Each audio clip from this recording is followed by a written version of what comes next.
चलिए बेटा स्टार्ट कर देते हैं। आज बेटा हमको करना क्या है, देखिए जब हमारी फेस टू फेस क्लासेस होती थी तो बच्चे हमसे कुछ आगे करियर ऑप्शंस के बारे में पूछते रहते थे और हम साथ साथ उनको गाइड करते रहते थे।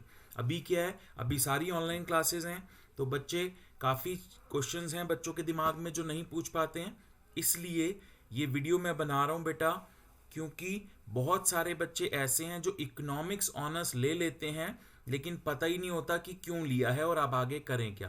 कई सारे बच्चे ऐसे होते हैं जो ये सोचकर अब डीमोटिवेट हो जाते हैं कि सर ट्वेल्थ का इकोनॉमिक्स अच्छा लगा तो हमने इको ऑनर्स ले लिया और अब वैसा लग नहीं रहा जैसा सोच के लिया था।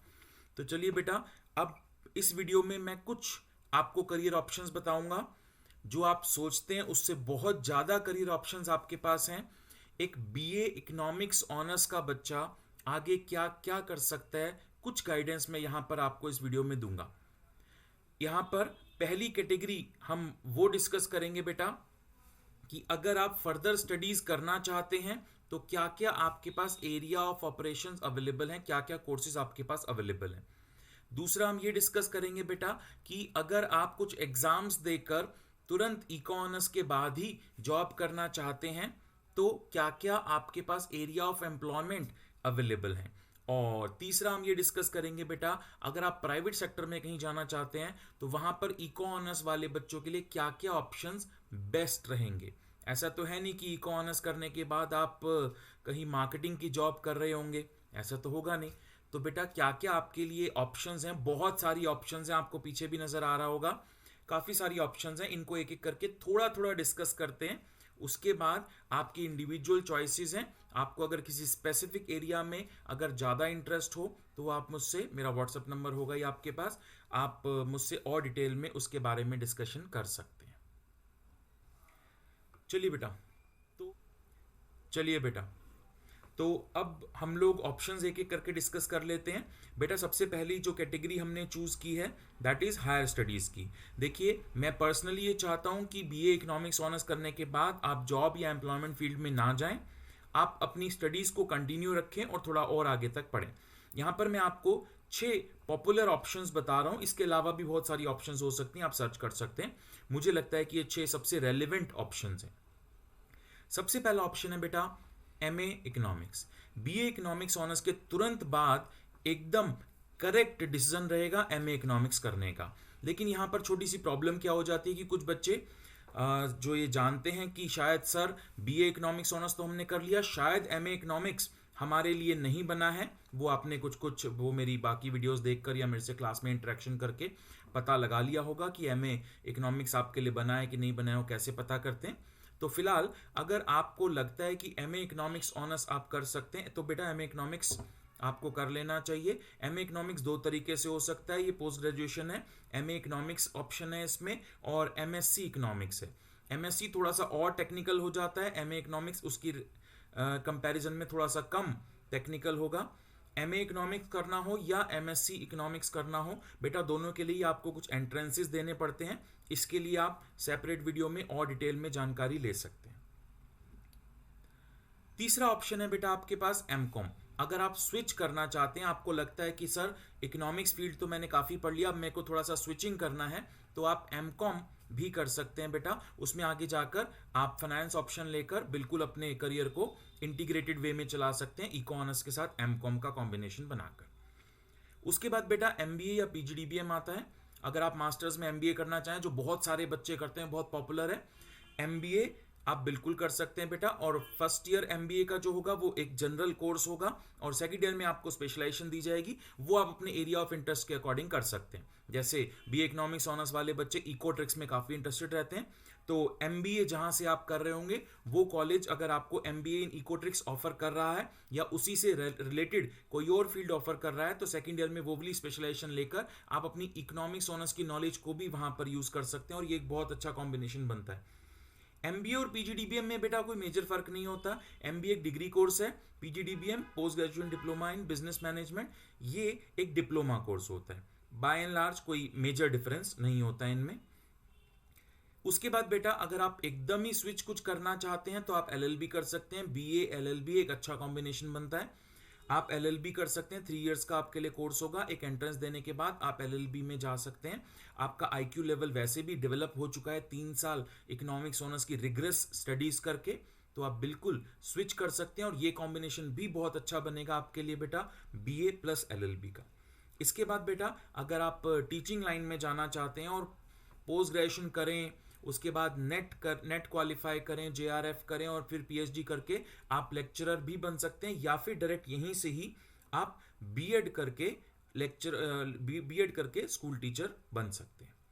ठीक है बेटा, तो ये जो कोर्सेज मैंने यहाँ पर आपको बताया, इनमें से एमबीए और एमए इकोनॉमिक्स, ये आपको इंडिया से करना है या अब्रॉड करना है, ये भी बेटा आपके लिए एक बहुत इंपॉर्टेंट डिसीजन रहेगा। वो आपको अपना सोशियो इकोनॉमिक बैकग्राउंड देखना पड़ेगा कि मम्मी पापा सोशली कैसे हैं और फाइनेंशियली कैसे हैं। ये सारी चीज़ें करके आप एक अच्छे काउंसलर से काउंसलिंग लेकर ये डिसाइड करेंगे कि आपको इंडिया में करना है या अब्रॉड करना है। दोनों की ही अपने बेटा प्रॉज एंड कॉन्स हैं, कहीं पर कंपटीशन कम है, कहीं पर ज़्यादा है, कहीं पर एक्सपेंसेस कम है और ज़्यादा है, कहीं पर आपका लेबर ज़्यादा रिक्वायर्ड रहेगा और कहीं पर कम रहेगा। वो बेटा आपको अपने सोशियो इकोनॉमिक बैकग्राउंड के एनालिसिस के बाद ही डिसाइड करना चाहिए, और इसके लिए आपको एक बहुत अच्छा काउंसलर चाहिए होगा। वो काउंसलर्स आपके पास होंगे ही, नहीं तो गूगल बाबा आपकी हेल्प कर देंगे, वरना आप मुझे कांटेक्ट कर लेंगे, मैं भी हेल्प कर दूंगा। तो ये 6 पॉपुलर फील्ड हैं बेटा जिनमें आप जा सकते हैं हायर स्टडीज के लिए।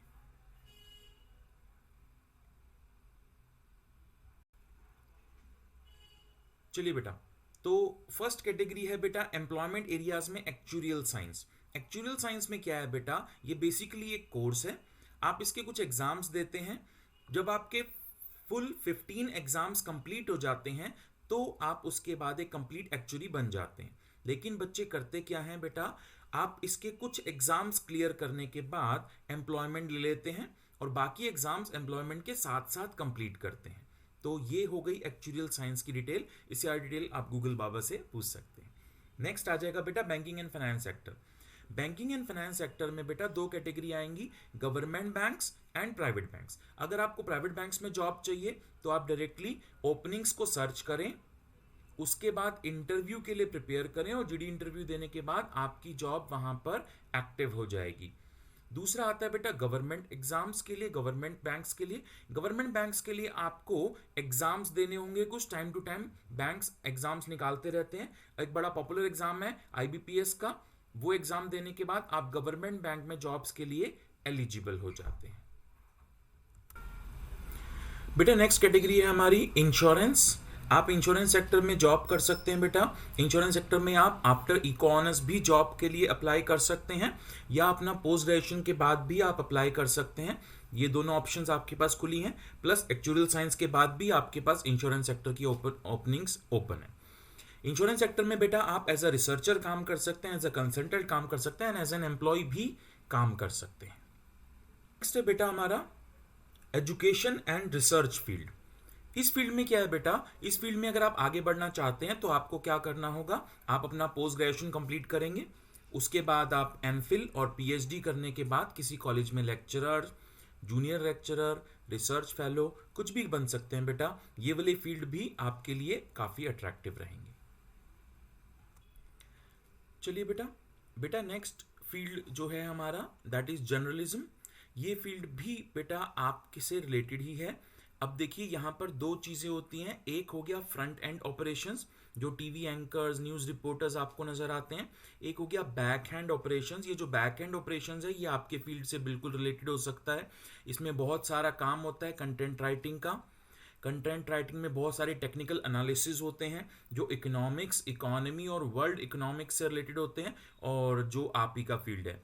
तो बिल्कुल आप जर्नलिज्म वाले फील्ड में भी ट्राई कर सकते हो। नेक्स्ट है बेटा स्टॉक मार्केट। स्टॉक मार्केट में बहुत सारी ओपनिंग्स होती हैं जहां पर रिसर्च एनालिस्ट की जरूरत होती है, और एनालिसिस आप अच्छी तरीके से जानते ही हो। Basic knowledge of economics required होगा और बाकी आपका बहुत सारा स्टैटिस्टिक्स और इकोट्रिक्स रिक्वायर्ड होगा। तो वहां पर भी काफ़ी ओपनिंग्स इस तरीके की होती हैं। चलिए बेटा नेक्स्ट फील्ड आएगा आपका government of India. Government of India के भी काफ़ी सारे डिपार्टमेंट्स हैं जो आपके फील्ड से मिलते जुलते हैं। इसमें एमईए हो गया, मिनिस्ट्री ऑफ इकोनॉमिक अफेयर्स हो गया, रिजर्व बैंक ऑफ इंडिया हो गया, प्लानिंग कमीशन ऑफ इंडिया हो गया, एनएसएस हो गया, नेशनल सैम्पल सर्वे, इंडियन इकोनॉमिक साइंसेज आईईएस हो गया। बेटा इन सब में जाने के लिए आपको अलग अलग एग्जाम्स देने होंगे। कुछ स्टेट लेवल के एग्जाम्स हैं, कुछ यूपीएससी उस लेवल के एग्जाम्स हैं। उनके लिए आपको प्रिपेयर करके उनके एग्जाम्स देकर आप गवर्नमेंट ऑफ इंडिया में भी इन ओपनिंग्स को हैंडल कर सकते हैं, इन ओपनिंग्स के लिए ट्राई कर सकते हैं। बिल्कुल आपके फील्ड से ही रिलेटेड फील्ड है। चलिए बेटा, तो नेक्स्ट कैटेगरी है हमारी, अगर आप बीए इकोनॉमिक्स ऑनर्स के तुरंत बाद कोई जॉब ओपनिंग सर्च कर रहे हैं तो बेटा जॉब ओपनिंग्स में आपके लिए जो रिलेटेड फील्ड्स हैं वो ये रहे। इसमें सबसे पहले सेल्स एनालिस्ट हो गया, जो बहुत ज़्यादा रिलेटेड नहीं है आपसे, लेकिन फिर भी आप कर सकते हैं अगर चाहें तो। फिर इकोनॉमिक रिसर्चर हो गया, इकोनॉमिस्ट हो गया, कस्टमर प्रॉफिट एनालिस्ट हो गया, इन्वेस्टमेंट एनालिस्ट हो गया, इन्वेस्टमेंट एडमिनिस्ट्रेटर हो गया। बेटा ये एनालिस्ट और एडमिनिस्ट्रेटर जो होते हैं ये करते क्या हैं? देखिए, अगर आपकी कंपनी के पास बहुत सारे ऑप्शंस या प्रपोजल्स आते हैं तो आप उनमें से बेस्ट फिट बताते हैं किसकी आपके पास रिटर्न सबसे ज़्यादा आ रही है। ये एनपीवी और आईआरआर का कंसेप्ट थोड़ा सा मैथमेटिक्स और फाइनेंस में आपने सीखा होगा। तो बेटा वहाँ से आप बताते हैं कंपनी के लिए कौन सी ऑप्शन बेस्ट है और कौन सी ऑप्शन वर्स्ट है। तो ये एनालिसिस वाली जो पोस्ट हैं वो आपके लिए अभी भी ओपन होंगी। इसके बाद आप teacher, lecturer, private schools, college में ट्राई कर सकते हैं एडॉक बेसिस पर।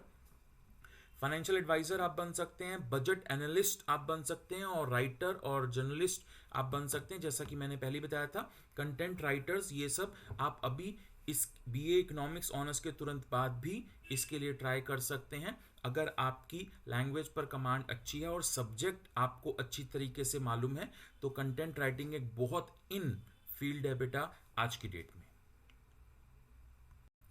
चलिए बेटा, तो आज हमने ये 3 मेजर कैटेगरीज डिस्कस कर ली। इस वीडियो को मैं बहुत छोटा रखना चाहता हूँ ताकि आप सब लोग देख सकें। उसके बाद अपने एरिया ऑफ इंटरेस्ट के अकॉर्डिंग आप डिटेल में किसी भी एक ऑप्शन को उठाकर उसको रिसर्च कर सकते हैं उसके बारे में। 3 मेजर ऑप्शन जो हमने डिस्कस करी, मैं एक बार बेटा फिर आपको बता दूं। सबसे पहले हमने डिस्कस किया, अगर आप पोस्ट ग्रेजुएशन करना चाहते हैं तो आपके पास क्या क्या ऑप्शंस अवेलेबल हैं।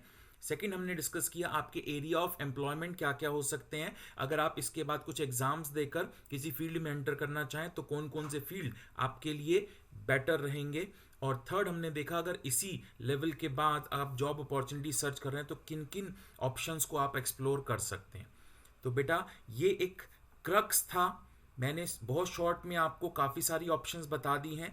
अब आपको अपने सोशियो इकोनॉमिकल बैकग्राउंड के अकॉर्डिंग डिसाइड करना है कि आपका इंटरेस्ट कहाँ डेवलप है या कहाँ डेवलप करना है आपको, और वो ऑप्शन आपको और ज़्यादा डिटेल में एक्सप्लोर करनी है।